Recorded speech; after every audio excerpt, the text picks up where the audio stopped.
তো বন্ধুরা, আজকে রাতে আমাদের সিম্পল খাওয়া দাওয়া। তো এখন তো আমার শরীর শরীরের জন্য সত্যি কথা রিচ খাওয়া দাওয়া হচ্ছে না। এখন পুরো সিম্পল, পুরো একদম ওই তেল থেকে মশলা থেকে সমস্ত সব কিছু হালকা, জাস্ট কড়াই তেল না দিলে নয়, সেটাই খাওয়া হচ্ছে। আর একদম মশলাপাতি একদমই না, একদম মানে ফল বা স্যালেড, এইসব বাইরের কোনো স্ন্যাক্সের খাবার ফুচকাগুলো পুরো খাওয়া সবই নিষেধ। তোমাদেরকে অনেক দিন ধরে বলবো তো দিদিভাই কী হয়েছিল, তো শরীর খারাপ হয়েছিল।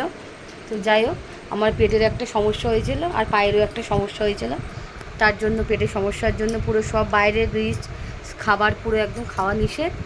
আর ওই জন্যই এখন থাকতে আমি সাবধান হওয়া উচিত আমাকে। তার জন্য পুরো হালকা সাদামাটা তরকারি খাবো, এতে শরীরের পক্ষেও ভালো হবে, বাচ্চাদের খাওয়ানো আরোই ভালো। যত রিচ খাবে শরীরের পক্ষে ক্ষতিকারক। তো আমাদের মুখটা তো মুখরোচক, যা দেবে তাই টেস্ট লাগবে, কিন্তু আমাদের সেটা থেকে সাবধান হওয়া দূরের। যদি আগে থাকতে সাবধান হতাম তো এতটা বাড়াবাড়ি হতো না। রিচ খেয়ে খেয়ে অনেকটাই শরীর হয়ে গিয়েছে। তো একদম খাওয়া দাওয়া একদম সিম্পল, সাধারণ, সাদামাটা, আর অল্প জাস্ট ভাত একদম এক বাটি, আর সবজির তরকারি বেশি। তো একবারই ভাত খাই, আর রাতে একটা রুটি বা যে কোনো কিছু সবজি খেলাম, বা ওটস খেলাম, বা একটু ছোলার ডাল, একটা রুটি, এই স্যালেড, এই আর কি, এই সিম্পল। যতটা আমি নিজের ওপরে ডিপেন্ড করবে, বুঝতে পেরেছ? তো বন্ধুরা, তো সবাইকে বলছি যতটা পারবে সাবধানে থাকো। তো রিচ মরিচ মশলা তোমাদের ভালোর জন্য বলছি, আগে থাকতেই তোমাদের সাবধান করে দিচ্ছি। যারা জানো না তাদেরকেও বলছি। তো তোমরা যতটা পারবে, এই যে আমার ছেলে দেখাচ্ছে ওটস, এই দেখো ওটসের প্যাকেট, এটাও এনে রেখে, এটাও ভালো, সবজি দিয়ে খেতে পারো। তো তো আমি প্রত্যেকদিন নানান রকমের করি, এক জিনিস তো ডেলি খেতে ভালো লাগে না। তো তোমরাও খেতে চাইলে তো খেতে পারো, সব রকম খেতে পারো, কিন্তু সবজি খাও বেশি করে, স্যালাড খাও, সব কিছু খাও, কিন্তু বাইরের স্ন্যাক্সের খাবারটা খেও না। সবাইকে বলছি যতটা মেনে চলা যায় ততটাই শরীরের পক্ষে তোমাদেরই ভালো। তো যাই হোক, আর বেশি কিছু বললাম না, তো ভাববে জ্ঞান মারছে। তো যাই হোক, আমি জ্ঞান মারার কথা বলতেও চাই না। তো অবশ্যই তোমরা যতটা পারো সাবধানে খেও, আর যতটা সাদামাটা খেতে পারো তোমাদেরই শরীর পক্ষে ভালো হবে, শরীরের জন্যও আমি বললাম। তো যাই হোক, আমার তো এখন থাকতে অনেকটা পুরো চেঞ্জ করে দিয়েছে খাবার দাবার থেকে, আমার খাওয়া পুরো একদম। তো যাই হোক, কী কী রান্না করেছি রাতে, তো সেটাও তোমাদের সঙ্গে চলো শেয়ার করা যাক।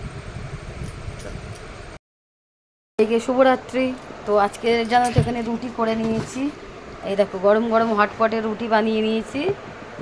এখানে আছে রুটি, আর এদিকে দেখো ঘুগনি বানিয়ে নিয়েছি, টমেটো আলু দিয়ে মটর দিয়ে ঘুগনি বানিয়ে নিয়েছি, একটু অল্প করে ধনে পাতা ছড়িয়ে দিয়েছি।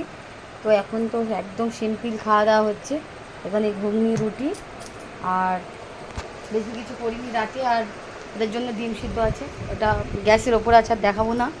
আর আমার ছেলে এই যে এখানে পড়ছে, দেখে নাও। এখন বাজে কটা জানো, তাড়াতাড়ি বানিয়ে নিয়েছে, 8টা বাজে। ঠিক আছে, হয়ে গেছে, হ্যাঁ গুছিয়ে নাও। ছোটো ছেলের জন্য ডিমের পোচ করে দিয়েছি, আর বড়ো ছেলের ডিম সিদ্ধ, এই যে আলু ডিমগুলো দিয়ে দিয়েছি। তো চলো আসি নয়, এবং চ্যাম্পিয়ন্স লিগেও ওরা ভালো করতেছে, ইভেন বার্সেলোনারে নকআউট করে দিয়ে পরের রাউন্ডে গেছিল এবার লাস্ট সিজনে অ্যাটলেটিকো মাদ্রিদ। সো ওদের পয়েন্ট অফ ভিউ থেকে আপনি সিচুয়েশনটা একবার দেখেন। তো বন্ধুরা, এখানে ঘুগনি রুটি, আমি একটা রুটি নিয়ে নিয়েছি। তো রাতে দেখো একটা রুটি আর ঘুগনি বেশি করে নিয়েছি, আর এখানে এরকম 1 পিস রুটি নিয়ে নিয়েছি, আর সাথে এই যে ঘুগনি বেশি করে নিয়ে নিয়েছি। এটা আমার রাতের ডিনার, যখন 8:30 বাজে আমি রাতের ডিনার করে নিচ্ছি। তো চলো, সবাইকে শুভরাত্রি।